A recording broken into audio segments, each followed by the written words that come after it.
जय श्री राम भाइयों। आपका हमारे चैनल श्री राम कृपा में स्वागत है।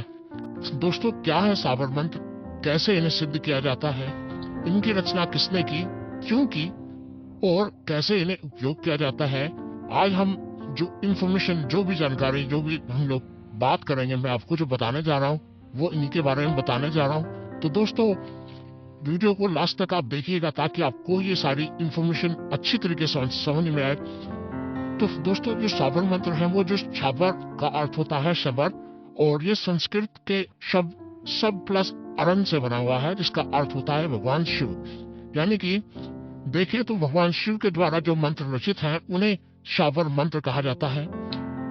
और भी मंत्र होते हैं जैसे बीज मंत्र हैं, परंतु दोस्तों वो जो मंत्र हैं उन्हें सिद्ध करने के लिए 1.25 लाख जप करना होता है। और कुछ मंत्रों को भगवान शिव ने कीर्तित किया हुआ है ताकि मानव इन मंत्रों का दुरुपयोग ना कर पाए। भगवान शिव ने साबर मंत्रों को स्वयं सिद्ध किया हुआ है। इसका मतलब ये नहीं दोस्तों कि साबर मंत्रों को आप बुक में से लें और पढ़ दें और आपका काम हो जाए या फिर वो उपयोग के लिए तैयार हो जाए। इनको आपको थोड़ा सा इन पर मेहनत आपको करनी होती है। तो जो साबर मंत्र हैं दोस्तों, वो नागपंथ से चले आ रहे हैं। साबर मंत्र में गुरु मच्छिंद्र नाथ जो थे, उन्होंने भगवान ये जो गुरु गोरखनाथ जी को इन साबर मंत्रों की दीक्षा दी, और गुरु गोरखनाथ ने इन साबर मंत्रों को आगे की तरफ प्रवाह किया, आगे की तरफ लोगों को बताया, और कुछ साबर मंत्रों की गुरु गोरखनाथ ने स्वयं रचना की। इन साबर मंत्रों में को चलता देख, इन साबर मंत्रों की शक्ति को देखते हुए मुस्लिम फकीर और संत भी इनकी तरफ आकर्षित हुए, और इन साबर मंत्रों में उन्होंने भी रचना में उनका भी योगदान था। जैसे कि आपने नाम सुना होगा जो मुस्लिम में दुहाई दी जाती है साबर मंत्रों में, वो हजरत सुलेमान की दुहाई दी जाती है। तो साबर मंत्र जो है वो भगवान शिव के द्वारा रचित थे।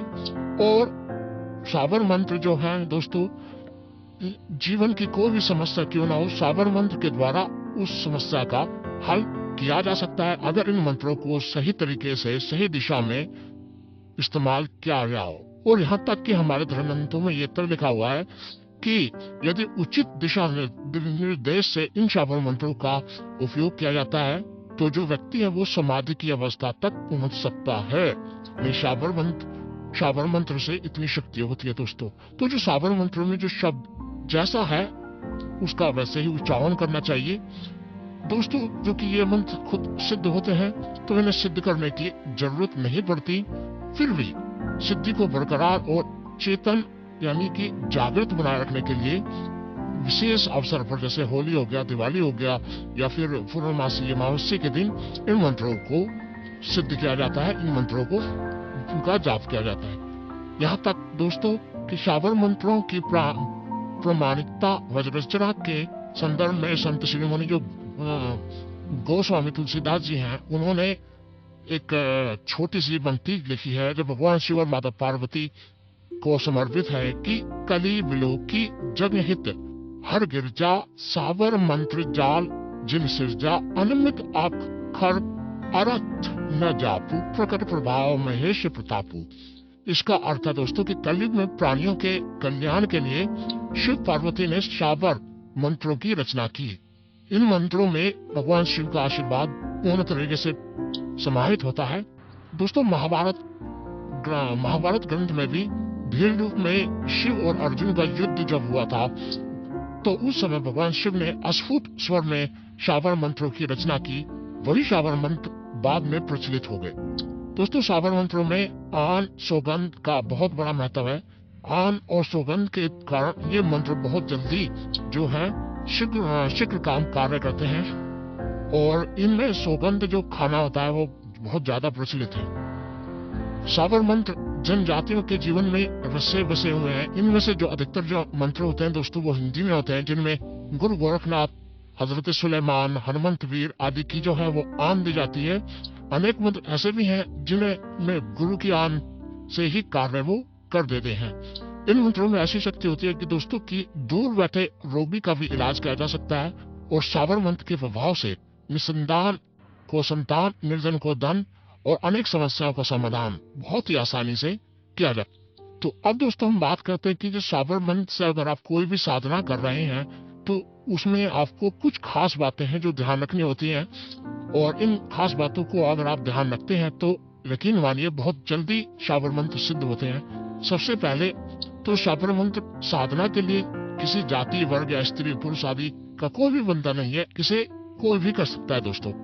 दूसरे जो है वो है कि साधना से पहले मंत्र के प्रति अगर आपकी पूर्ण निष्ठा है, भाव है, आत्मविश्वास है, गुरु का आशीर्वाद है आपके पास, तो यह साधना बहुत जल्दी शीघ्र होती है। बहुत जल्दी साधना आपकी होती है, शीघ्र फलदायी होती है।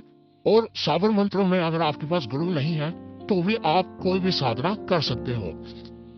नेक्स्ट जो पॉइंट है दोस्तों जो आपको ध्यान रखना है कि जो मंत्र साधना के लिए साफ सुथरा स्थान, एकांत स्थान हो, और मूल बात जो है वो है एकाग्रता, कि एकाग्रता अगर इन मंत्रों में है तो बहुत जल्दी ये मंत्र शुद्ध हो जाते हैं। मंत्र जैसा हो दोस्तों वैसा ही जाप करें, अपनी तरफ से कोई भी त्रुटि, कोई भी सुधार करने की गलती बिल्कुल भी ना करें दोस्तों। मंत्र जप के लिए सर्वोत्तम जो है वह ये रुद्राक्ष की माला, फिर भी जो सात्विक और जो वैष्णव देवताओं का जो मंत्र होता है वो तुलसी की माला से आप कर सकते हैं, और जो मुस्लिम साधक होते हैं वो हकीक और अकीक की माला पर जप कर सकते हैं दोस्तों। साबर मंत्र साधना में लोबान या गूगल धूप जलाने का जो विशेष महत्व है, यदि इनमें से कोई धूप ना हो तो किसी तरह की धूप या अगरबत्ती भी जलाई जा सकती है दोस्तों। साधना काल में अनेक प्रकार की जो भयप्रद अनुभूतियां होती हैं, भयभीत इंसान जो हो जाता है ना, तो जब बराबर करते रहें बाधाएं अपने आप दूर हो जाती हैं दोस्तों। यदि मंत्र एक साथ पूरा ना किया जाए दोस्तों तो अगले दिन पूरा किया जा सकता है। ये साबर मंत्रों की बहुत अच्छा लाभ है, लेकिन जो निर्धारित जप जो है वो उतना ही होना चाहिए डेली। मान लीजिए अगर आप मान लीजिए आप 2 माला डेली करते हैं तो एक सुबह आप 2 माला करते हैं, किसी बार आपकी 2 माला सुबह नहीं हुई तो एक सुबह एक शाम आप ले कर सकते हैं, तो वो उसी में आपका ऐड हो जाता है दोस्तों। जब भी आप साबर मंत्रों से कोई साधना करें तो कभी भी साधना काल के बीच में आसन से ना उठें, ना कोई दुष्कर्म करें जिससे आपकी साधना खंडित हो दोस्तों। साधना काल में यदि आपके गुरु आपके पास ना हो तो गुरु के लिए गुरु की प्रार्थना कर लेना ही पर्याप्त होता है। मंत्रों में मेरी भक्ति, गुरु की शक्ति दिया रहता है, इसी से गुरु की महिमा जो है वो काऊ बखान हो जाता है। तो दोस्तों ये थी कुछ जानकारी जो साबर मंत्रों के बारे में मैंने आपको बताई दोस्तों। और सारी जानकारी और साबर मंत्रों की जानकारी जो है या फिर साबर मंत्रों से और साधनाएं जो है वो आपको इस चैनल पर मिलेंगी, चाहे वो शिव साधना हो, चाहे वो बालाजी की साधना हो, चाहे महाकाली साधना हो, बहुत सारी साधनाएं आपको इस चैनल पर मिलेंगी आने वाले टाइम में। तो दोस्तों अगर आप चाहते हैं कि आपको इस साधनाओं को, इस जानकारी को मिस ना करें तो आप रेड कलर का जो नीचे बटन है सब्सक्राइब, चैनल को सब्सक्राइब कर लीजिए, बेल आइकन को जरूर दबा दीजिए ताकि कोई भी जब साधना में डालूं या कोई भी आपको जानकारी डालूं तो वो आपको तुरंत मिले। बोलो हरे कृष्ण कृष्ण कृष्ण हरे हरे, हरे राम राम राम हरे हरे।